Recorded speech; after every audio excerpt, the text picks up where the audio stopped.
The Heiress and the Handyman is perhaps a story that's been told before. A pampered rich girl suddenly loses all her money and winds up living on a farm and has to adjust to a whole new way of life.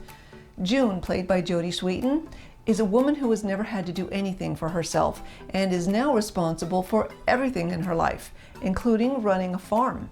Fortunately, she has the help of her neighbors, and one in particular, Bart, who's played by Corey Sevier, has a soft spot for her. Now, I believe that with the right script, casting, and direction, the retelling of the story has the potential to make a great movie, especially the romance, where we have two people from completely different worlds falling in love. After all, no one would be compelled to keep telling it again if it weren't a great story to begin with. So how did this movie hold up? As usual, I've got a lot to say about this one, so let's dive right in and talk about it. Hi, I'm Stephanie, and this is the Magical Movie Club, a place to come and chat about everything Hallmark movies. I mentioned in last week's video that His and Hers, while it was a fun movie, wasn't really about a romance. Relationships, yes, but certainly not about two people falling in love. Well, I believe this week Hallmark went back to its roots in giving us a story about two people who came from very different circles in life falling in love. Unfortunately, that's possibly the only compliment I have for this movie. I can't sugarcoat it. The Heiress and the Handyman could have and should have been so much better. The script was subpar, the casting was all wrong, some of the acting was just dreadful, and I was forced to try to set aside my disbelief too many times. And I haven't even gotten to the set decorations or, well, let's get to that shortly. The movie opens with June living a life of absolute luxury, vacationing over in Greece. She hasn't a care in the world because, well, she has people taking care of every detail of her life and she trusts them explicitly. So while she's basking in the beauty of the Mediterranean, she gets a call from Michael, who manages her money, and he brings her bad news. There's been a crypto crash. Based on her reaction, though, she doesn't think anything of it and brushes him off.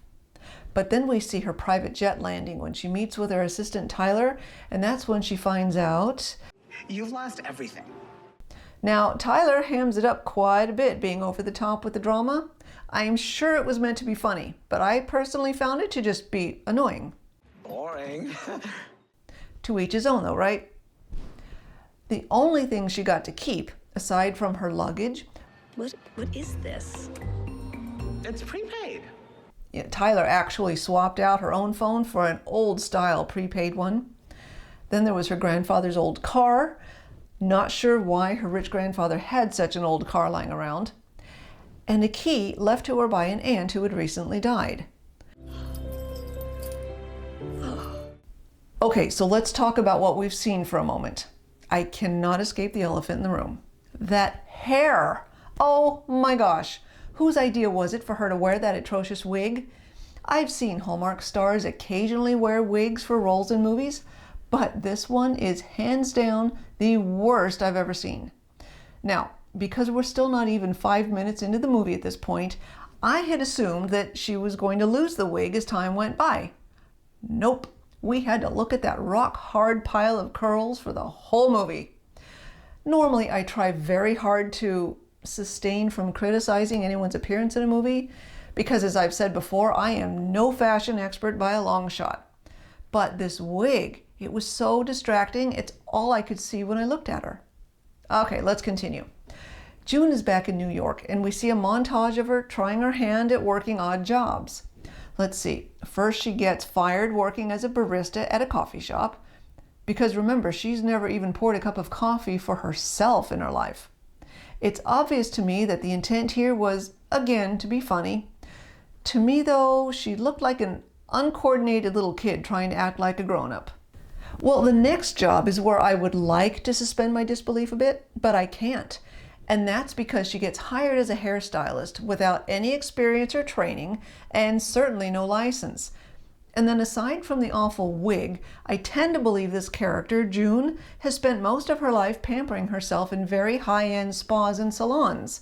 So how am I supposed to believe that not only did she get a job here as a stylist, But what prompted her to just chop off someone's hair right in the middle like this?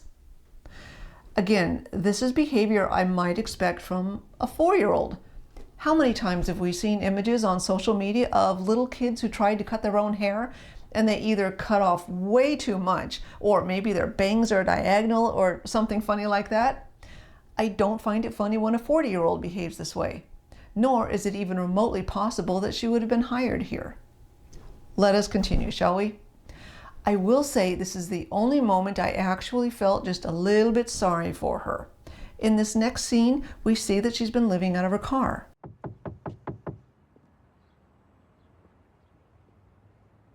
Wake up, princess. But it's right after this that she comes to the realization that the key around her neck, the one she inherited from her aunt, it belongs to a safe deposit box. Now, I know they needed to explain to us, the viewer, the backstory about her aunt, but could they not think of anything better than this uncomfortable conversation she had with the banker who brought the box to her? Anyway, this box belonged to my aunt. She passed away a few months ago. It was very awkward. But inside that safe deposit box, she finds the deed to her aunt's house. Now, it wouldn't be much of a story if she had ever actually visited the house before and knew what to expect. So no, of course she hasn't. The whole movie, she talks about how close she was to her aunt, but she gets to see her house for the first time right along with us. And this is where she meets Bart, one of the neighbors, but June mistakes him for being the hired help, which is where the name of the movie comes from. So sorry, you have your process, obviously, and you'll learn my preferences as we go. Awkward. And speaking of awkward, could there be any more fake sunflowers in this house? Seriously, there were cheap plastic-looking garlands of it everywhere, even the outside. Although this next scene was a little bit better. Bart's sister Nina introduced herself to June, and she was really sweet. I'm getting him one of those butler tuxedos for his birthday. Not so sure about her wanting to hug June quite so soon, but we'll let that go. She gave June a nice little pep talk because she could see that June was feeling lost here. Sometimes it doesn't rain for a long time. Then it does. Later on that day, Bart came back to give her a list of the farm's chores. Where do we start? And in this next scene, they walked around the farm a bit and talked, and we learned a little bit about their backstories, like how June inherited her family fortune at 14 when she lost her parents. And then she mentioned she would have been lost without her Aunt Bertie, and she should have made more of an effort to come here more often. Wait, does that mean she has been here before? I just want to add that up until this point, I thought Jodie Sweetin's acting was flat. I don't know if she was just not a great fit for the role, or if it was a bad script. I just couldn't connect with this character. And then we meet Dottie, and it went even further downhill from here. Though sad to share, I trounced her royally in the blue ribbon rounds. Seriously, who wrote this script? And the acting? This was so bad. There's no way in Green Acres you could bake an edible pie. And then June responds with, I actually have an Oxford degree, so I'm pretty sure I could bake a pie. yeah, wait till you see her first scene in the kitchen. All I could think at this point was the dialogue was so bad, how in the world could Hallmark have picked this up? Because guess what the rest of this movie is all about? June is determined to win a blue ribbon with an apple pie at the Harvest County Fair, just because of this one conversation with a snooty rival of her aunt's. Well, it's on, Dottie. You're not going to win by default. So now this is where we get to see what she can, or more specifically, cannot do in a kitchen. How to make a sandwich. Yes, she really did look up how to make a sandwich online.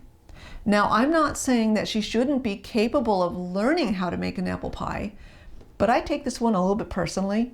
I happen to make my own apple pies for Thanksgiving, and I can tell you that making a really good flaky pie crust is not easy. It's more than just throwing some ingredients together. It's about temperature, being careful not to overwork the fats, gauging the perfect amount of moisture, because yes, even that varies in different climates. I mean, it really takes a lot of practice to get that just right.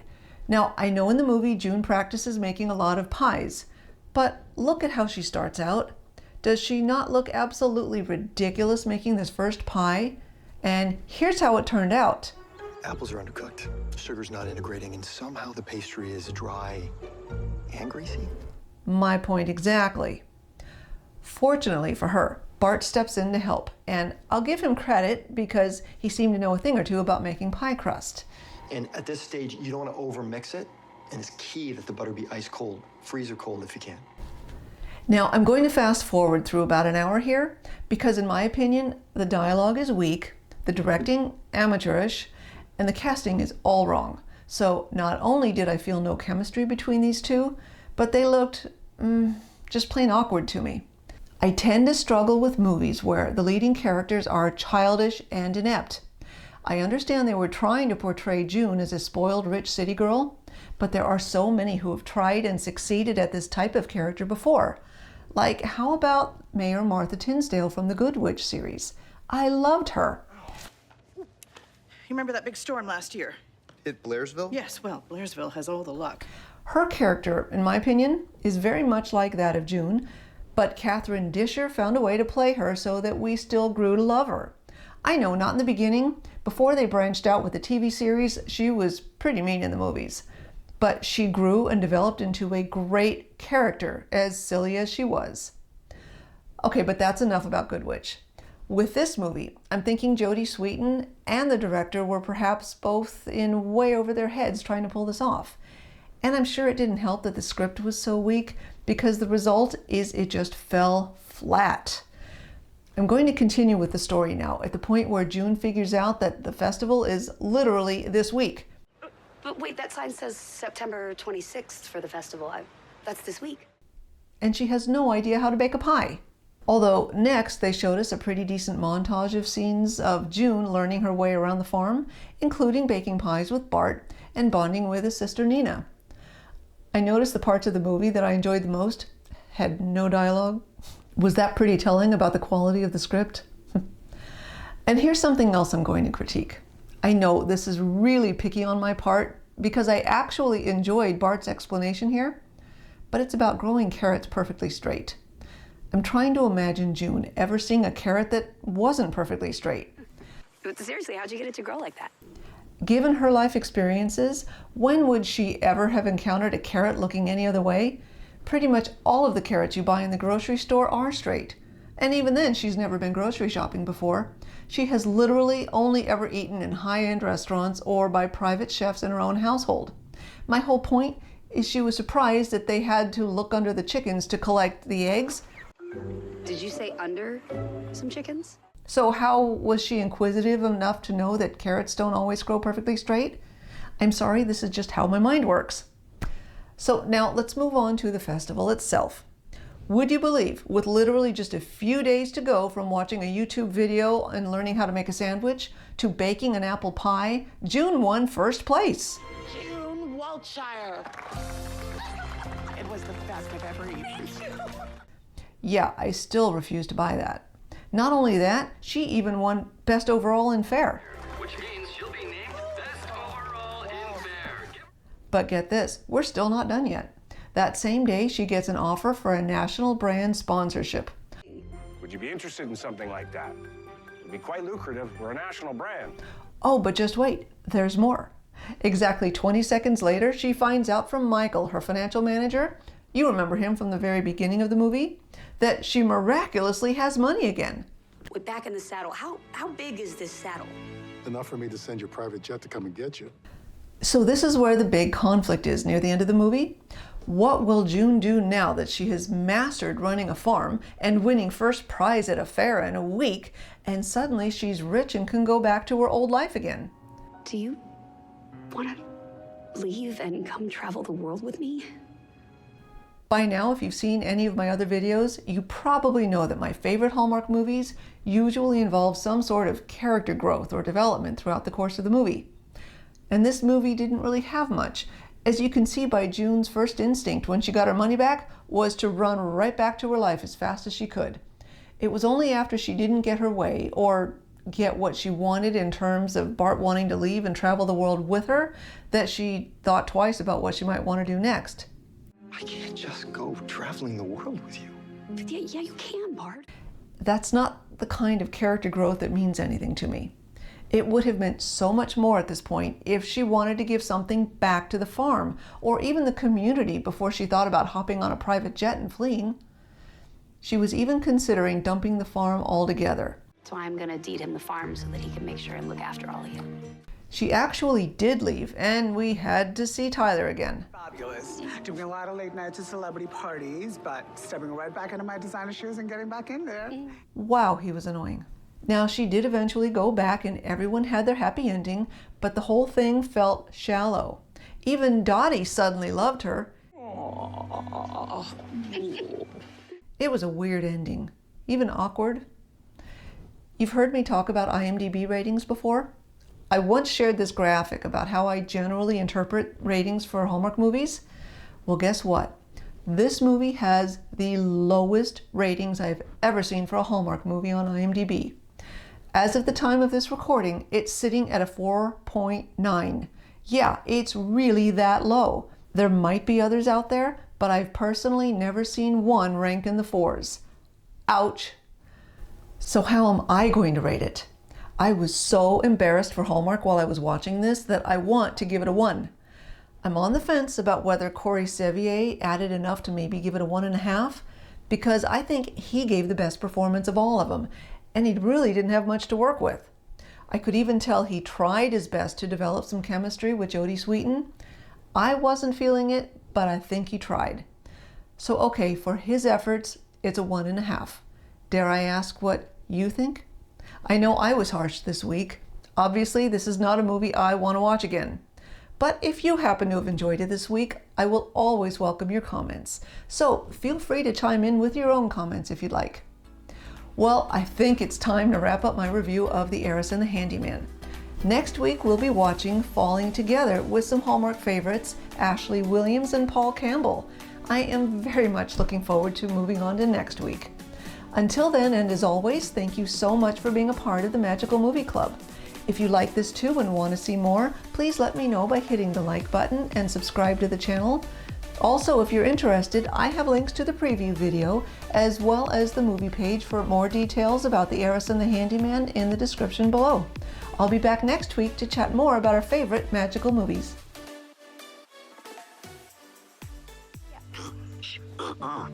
Going to the fair. Who's going to the fair?